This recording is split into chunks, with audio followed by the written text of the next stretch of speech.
नमस्ते। आप दिल ललन टॉप देख रहे हैं और ये है खर्चा पानी। खर्चा पानी का हमारा आज के हफ्ते का आखिरी शो है। वीकेंड है।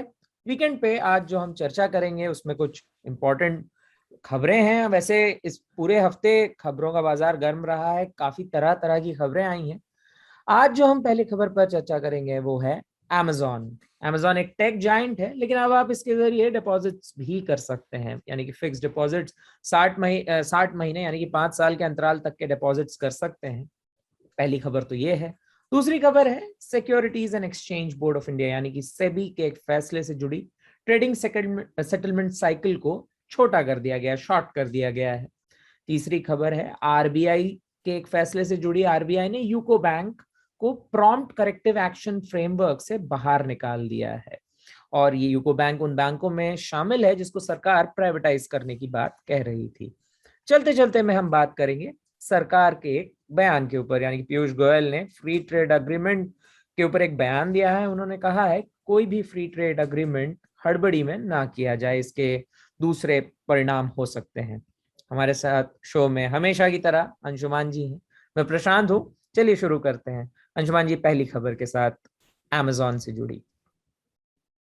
अब ये एक एक नया डिसरप्शन बाजार में शुरू हो रहा है। खर्चा पानी और अर्थात के दर्शक इससे परिचित होंगे कि हम लगातार फिनटेक से जुड़ी हुई खबरें और उनसे जुड़े हुए विषय यहाँ चर्चा में लाते हैं। एक अनोखा काम हुआ जो रिजर्व बैंक को भी अभी समझ में नहीं आ रहा है कि क्या हुआ है।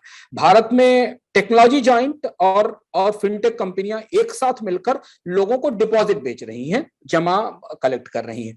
यह एक किस्म का कंपटीशन है जो सरकारी बैंकों को दिया जा रहा है, क्योंकि इन डिपॉजिट्स पर जो ब्याज दर ऑफर की जा रही है वो सामान्य रूप से जो ब्याज दर आपको बैंकों में मिलती है उससे ज्यादा है। शुरुआत हुई थी गूगल पे के साथ, क्योंकि गूगल पे एक पेमेंट ऐप है और उस पेमेंट ऐप के जरिए आप बहुत सारे पेमेंट करते हैं। तो उन्होंने सेतु के साथ एक डिपॉजिट स्कीम ओपन की थी, जिस डिपॉजिट स्कीम में आप पैसा लगा सकते थे। अब अमेजोन ने इसके बाद कुवेरा के साथ ये प्रक्रिया शुरू की है। इस प्रक्रिया में यह है कि आप सामान्य रूप से जैसे किसी भी पेमेंट ऐप से या मोबाइल वॉलेट से या पेमेंट ऐप से पेमेंट करते हैं, वैसे ही वहां सब्सक्राइब कर सकते हैं और अपनी बचत, अपनी जमा उसमें रख सकते हैं। 5 साल तक की इसकी लिमिट है। कुबेरा ने बताया है कि कुबेरा की डिपॉजिट बकेट जो है वो बजाज फाइनेंस से जुड़ी हुई है। पीछे ये चक्र है जो जैसे चलता है फिनटेक, ऐसे ही भारत में आया। ये एक सर्विस प्रोवाइडर है, एक सोल्यूशन प्रोवाइडर है और एक फाइनेंस सर्विस की कंपनी है पीछे खड़ी हुई, तो बजाज फाइनेंस की है। वो 12 से 23 महीने के डिपॉजिट, 24 से 35 महीने के डिपॉजिट और 36 से 60 महीने के डिपॉजिट है। रेट 5.75% से 6.60% तक है। यानी सामान्य रूप से अगर आप बैंकों से कंपेयर करेंगे तो थोड़ा सा ये आकर्षक है और मिनिमम डिपॉजिट साइज 25,000 रुपए है। रिजर्व बैंक ने भी इस पर कुछ खुलकर नहीं कहा है, पर जो बात हमारी चर्चा लोगों से हो रही है और बैंकिंग इंडस्ट्री में को करीब से देखने वाले लोगों से बात हो रही है और जो फिनटेक में हलचलें मच रही हैं, उससे रेगुलेटर थोड़ा असहज है, क्योंकि उसको लग रहा है कि ये डिपॉजिट कलेक्ट करने का काम तो उन्होंने एनबीएफसी को भी नहीं दिया था। Right. Non banking finance companies के पास भी ये सुविधा नहीं थी कि वो डिपॉजिट कलेक्ट कर सके। डिपॉजिट कलेक्ट करने का काम तो केवल बैंकों के पास था, जो फुली कमर्शियलाइज बैंक है, चाहे वो सरकारी हो या प्राइवेट बैंक हो। तो अब ये फिनटेक में ये कंपनियां कैसे इस तरह से बीच में आ गई और उन्होंने डिपॉजिट कलेक्ट करना शुरू कर दिया। ये एक नए तरीके की सेवा की कोशिश है, जिसको कि हम ये कहें कि ये पुशिंग द एनवेलप है कि आप इसकी भी इजाजत दीजिए, क्योंकि जब आप हमें ट्रांजैक्शन की, पेमेंट बैंक की बाकी चीजों की इजाजत दे रहे हैं तो हमको इस डिस्ट्रीब्यूशन चैनल के जरिए डिपॉजिट कलेक्ट करने की भी इजाजत दी जाए।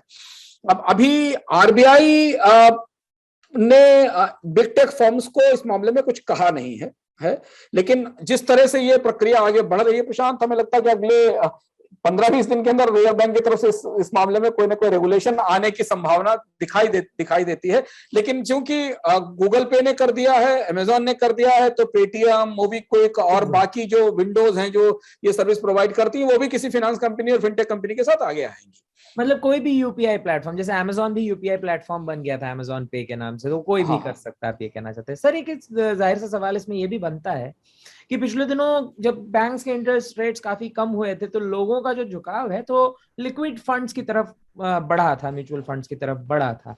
तो ऐसे में ये जो कंपनीज अब फिनटेक जो टाई अप्स लेकर आई हैं, तो क्या लिक्विड फंड का जो मार्केट है वो इम्पैक्ट करेगा, क्योंकि लिक्विड फंड्स में भी करीब करीब इतना ही 6 से 7% तक का रिटर्न मिलता है, और पैसे विड्रॉल की जो नई चेंज अभी रूल्स आए उसके हिसाब से 1 दिन के अंदर आप पैसा विड्रॉल भी कर सकते हैं। लिक्विड फंड्स के इन्वेस्टर इधर आएंगे, इस पे मुझे थोड़ा सा डाउट है, क्योंकि फंड्स में आपको थोड़े और बेटर रिटर्न हो जाते हैं मार्केट के लिहाज से। पर ये पूरी प्रक्रिया बैंकों के डिपॉजिट में, शॉर्ट टर्म डिपॉजिट जो बैंकों में रखे जाते हैं उसमें सेंध मारेगी। ये पूरी कोशिश उस शॉर्ट टर्म डिपॉजिट्स को लेने की, जैसे गूगल पे इक्विटास के साथ आया है। शॉर्ट टर्म डिपॉजिट में जैसे मान लीजिए आपको 6 महीने साल भर के लिए पैसा रखना है, और साल भर में आपको एक सरकारी बैंक जो रिटर्न दे रहा है उससे अगर आधा % या 1% एक्स्ट्रा रिटर्न आपके पास आ गया, तो इससे दूसरी चीज ये कि जो शॉर्ट टर्म डिपॉजिट्स मार्केट में फैले हुए होते हैं, ट्रेडर के आपस में इंटर ट्रेड डिपॉजिट्स हैं, 3 महीने 4 महीने के लिए पैसा आया, कैश आपने जमा कर दिया और उस पर रिटर्न ले लिया।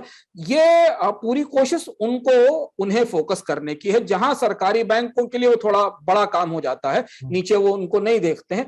एक और चेंज जो हाल फिलहाल में आया है कि बहुत सारे डिपॉजिटर्स जो बैंक में आमतौर पर पैसा रख देते थे, फिर ये भी हिसाब नहीं लगाते थे कि इन्फ्लेशन की तुलना में उनको कितना रिटर्न मिल रहा है, वो भी अब धीमे धीमे इस कोशिश में है कि वो ऐसे विकल्प ढूंढ रहे हैं जहां उन्हें उनकी बचत पर आधा % 1% बेहतर रिटर्न मिल जाए।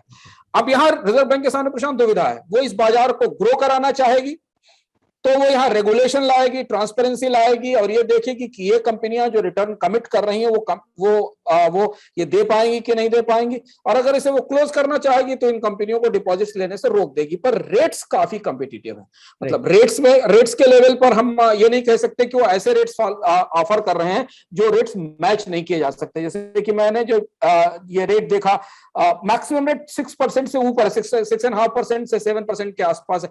ये रेट कोई भी इफिशिएंट छोटा बैंक ऑफर कर सकता है, बड़ा बैंक नहीं कर सकता है, जिसके एनपीएस काफी बड़े हैं, जिससे सस्ते कर्ज बांटने होते हैं। पर ये रेट दिया जा सकता है क्योंकि ये जो बेंचमार्क यील्ड है मार्केट की उससे थोड़ा सा ऊपर है। तो ये एक रोचक रसाकशी शुरू होगी। अब इसमें कितने बैंक के डिपॉजिटर्स इनमें जाएंगे और ये कितना ट्रांसपेरेंट होगा, ये हमें बाद में पता चलेगा। एक सवाल जो मुझे लगता है व्यूअर्स के पास भी होगा, ये कितना सेफ है, क्योंकि जब तक आरबीआई की कोई रेगुलेशन इस पे नहीं आए हैं, कितना ट्रस्ट कर सकते हैं आप इस पैसे पर? क्योंकि जब बीच में बैंकों के एनपीएस हो रहे थे और यस बैंक और तमाम बैंकों के मतलब बंद होने की नौबत तक जैसी आ गई थी, उस समय लोग अपने जो बचत का पैसा वहां रखे थे उसको लेकर सवाल कर रहे थे कि कितना पैसा उसमें से लोग बचा सकते हैं अपना। तो ऐसे में कितना ट्रस्ट फैक्टर कितना काम करेगा इन डिपॉजिट्स को लेकर, कितना सेफ है पैसा?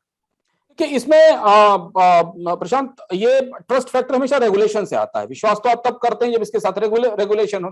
तो अभी ये एक तरीके का एक्सपेरिमेंट है। इसमें गूगल पे, अमेजॉन पर उतने ट्रस्ट की बात नहीं, क्योंकि वो तो प्लेटफॉर्म प्रोवाइडर है, उन्होंने प्लेटफॉर्म प्रोवाइड किया और वो केवल लास्ट माइल रीच दे रहे हैं। महत्वपूर्ण ये है कि इसके पीछे इक्विटास या बजाज फाइनेंस जैसी कंपनियां हैं जो जिनका अपना फाइनेंशियल प्रोफाइल इस प्रोसेस में ट्रस्ट के लिए सबसे आगे आएगा कि कंपनी पीछे कौन है, वो बकेट कौन दे रही है उस रिटर्न की। हाँ, जब तक आरबीआई का रेगुलेशन नहीं आता है, जब तक आरबीआई स्पष्ट नहीं करती है कि डेटा का और बाकी चीजों की गारंटी सही नहीं है, तब तक तो इसमें रिस्क इन्वॉल्व रहेगी।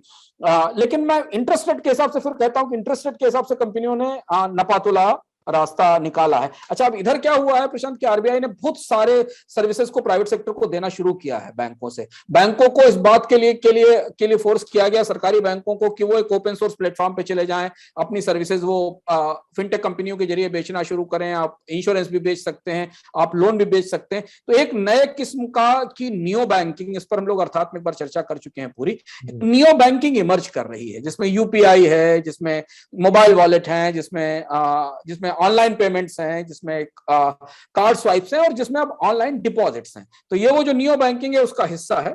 अब रेगुलेटर के ऊपर हम लोगों की निगाह है कि आरबीआई इस पर किस तरीके का कदम उठाता है। ठीक है सर, अगली खबर की तरफ चलते हैं और अगली खबर जुड़ी हुई है securities and exchange board of India के एक फैसले से। ट्रेडिंग साइकिल को छोटा कर दिया गया है। जैसे अगर जो ट्रेडिंग की दुनिया के लोग हैं वो जानते होंगे, जैसे BTST ट्रेड्स होते थे, buy today sell tomorrow trades होते थे, इसमें आपको 2 दिन तक का अंतराल का समय दिया जाता था। अब वो 1 दिन में ही आपको सेटल करना पड़ेगा, जिससे फॉरेन इन्वेस्टर्स काफी ज्यादा नाराज हैं। तो अंशुमान जी, इस पर क्या आप कहना चाहेंगे? उनकी क्या कंसर्न्स है फॉरेन इन्वेस्टर्स के, और क्या मतलब निकल कर आएगा रास्ता? क्या मार्केट में अभी मार्केट ऐसे ही बहुत वॉलेटाइल है इस वक्त? हमारे हम लोगों तक वो खबर जो पब्लिक फाइनेंस के की चर्चाओं के बीच में खबर नहीं आती, पर ये सेबी का फैसले ना से बाजार में तूफान मचा हुआ है।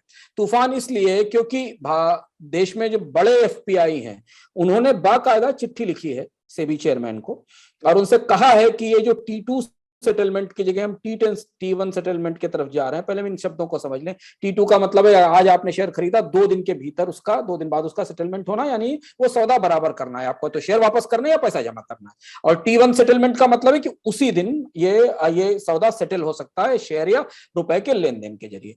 सेबी ने एक आदेश दिया है कि हम इस सिस्टम में एफिशिएंसी लाने के लिए T1 सेटलमेंट की भी इजाजत दे देंगे। लागू करना ना करना एक्सचेंजेस के हाथ में है, यानी बीएसई और एनएसई अगर चाहेंगे तो वो अपने कस्टमर्स को, अपने बायर सेलर्स को इसकी सुविधा देंगे। पर सेबी को इस बात में कोई उज्र नहीं है, किसी भी तरीके की दिक्कत नहीं है कि अगर आप आज ही शेयर खरीद कर आज ही सेटल करना चाहते हैं उसको तो आप आज कर लें, इसकी इजाजत मिल गई है। विदेशी निवेशकों को इससे काफी दिक्कत है और उनके कंसर्न कई सारे हैं और इसलिए उन्होंने, मैं उनको नाम बता रहा हूं आपको, जिन विदेशी निवेशकों ने चिट्ठी लिखी है और उनमें काफी बड़े नाम मौजूद हैं जिनकी तरफ से ये चिट्ठी सरकार के पास गई है, सेबी के पास गई है।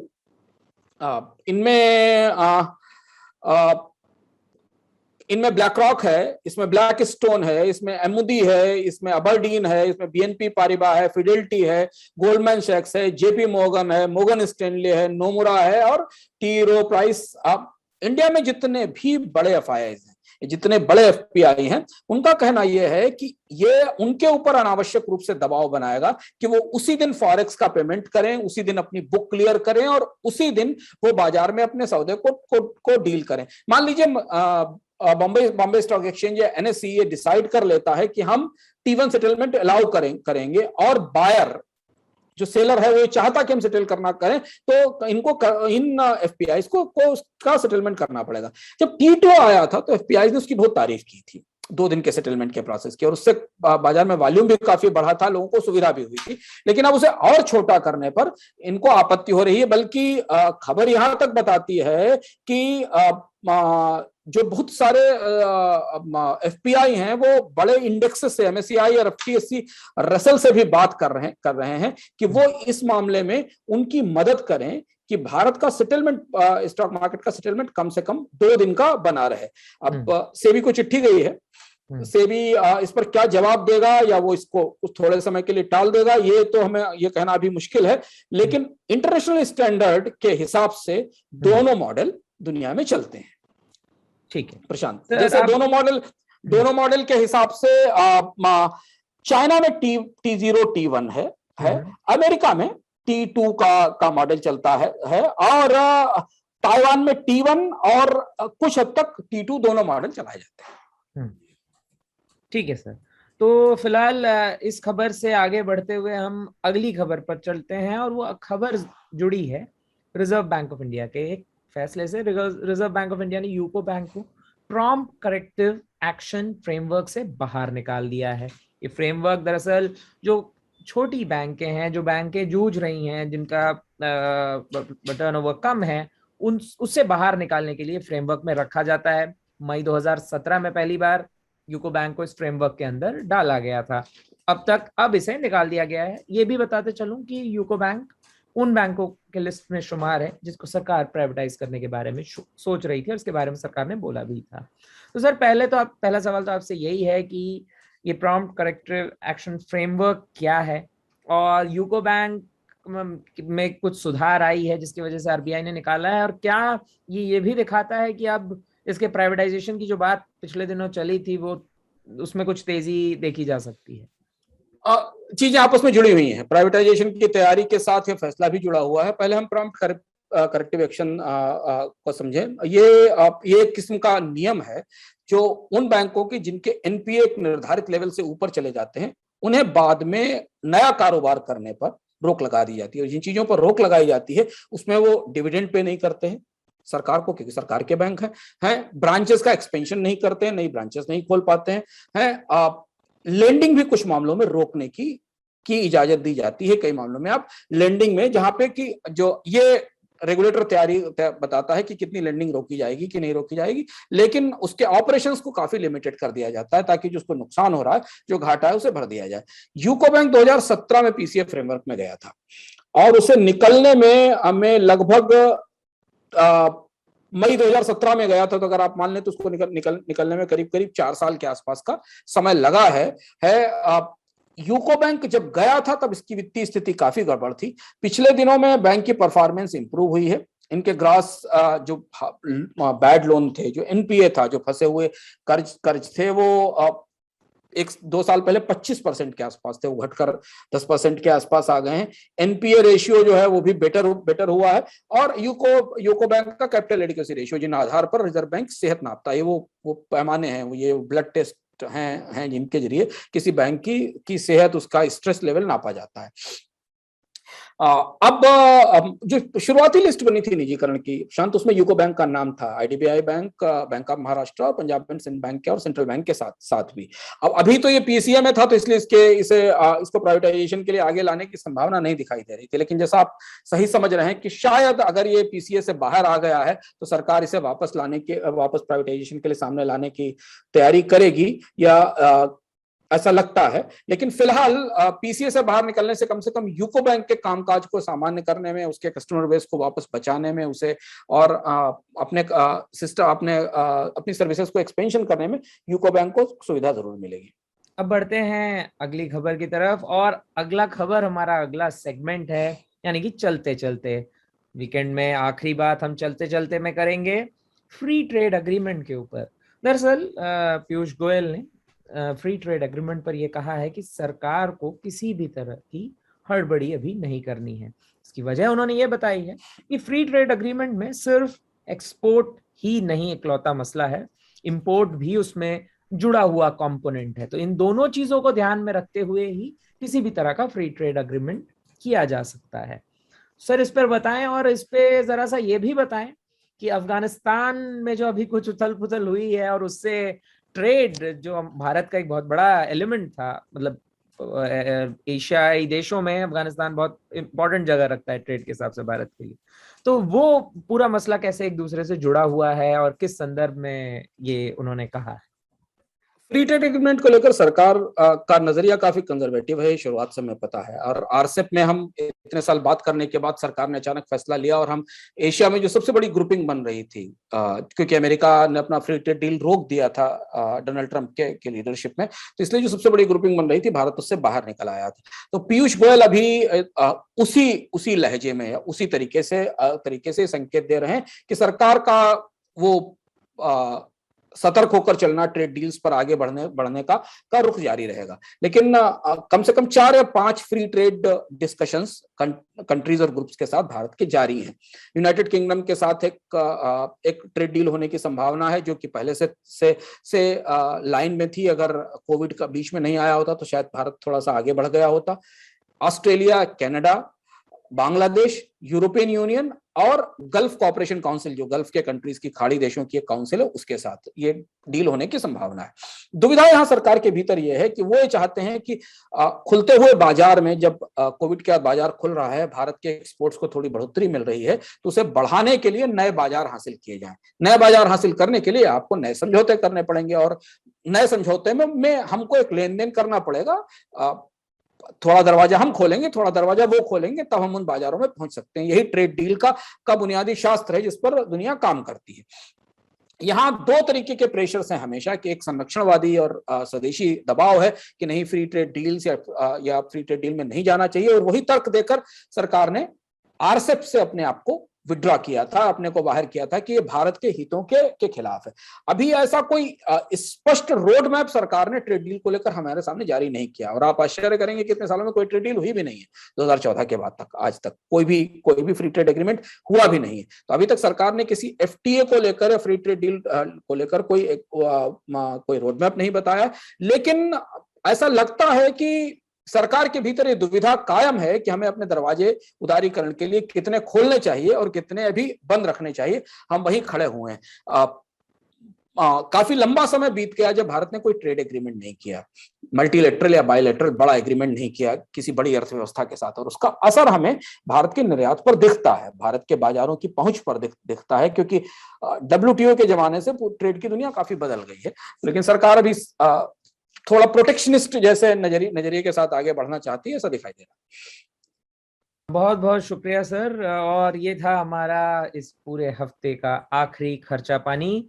मैं हूं प्रशांत, हमारे साथ हैं अंशुमान जी। हम फिर मिलेंगे आपके साथ अगले हफ्ते, यानी कि आने वाले सोमवार को। बहुत बहुत शुक्रिया। धन्यवाद।